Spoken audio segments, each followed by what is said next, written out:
Good morning mga wakwak, mga idol. Ngayong araw na ito, ituturo ko sa inyo kung paano tayo lumundag sa ulap. Unang gawin, pumunta sa CapCut. Tapos antayin lang ma-open. Pagka na-open na, new project. Hanapin yung video na ginawa natin, yung tumalon tayo sa ulap, mga wakwak. Ito na po, add.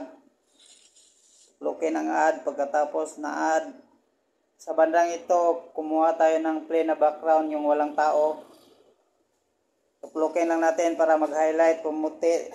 Tapos, hanapin natin yung press sa baba. Pag nahanap na, pindutin.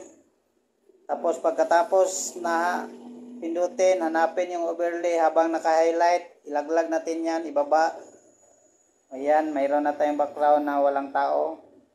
Tapos dito, i-ano nyo lang yung video, yung linisa natin yung video, yung patalon tayo ba? Patalon tayo mga wakwak ba? Yung para tayong sinaniban, paatras ba? O dito, pwede na tayo magsimula dito. Tapos split, delete yung sa unahan, hindi na kailangan yan. Tapos yung sa unahan rin, delete. Dito, ipantay lang natin yung overlay natin. Tapos, pindutin yung na-overlay. Hanapin yung mask mga wakwak.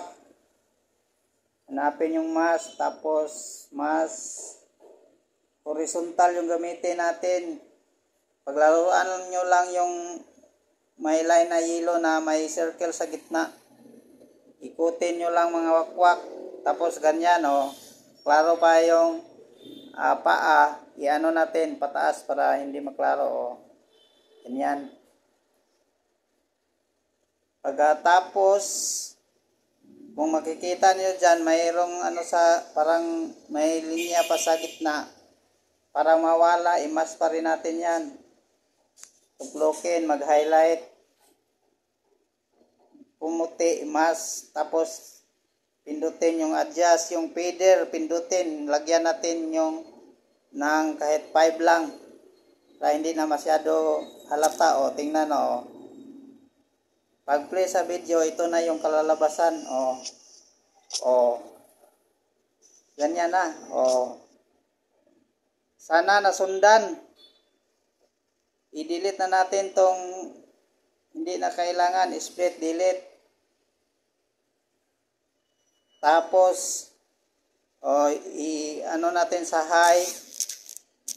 Pang reels man ito, aspect ratio 9.16. Pwede na yan i-export mga idol. Export na natin. Para magdagdag sa sound effects o mga sound na ilagay nyo mga idol, sana nasundan. Pakishare na lang at follow para makatulong sa baguhan. Maraming salamat. Bye bye.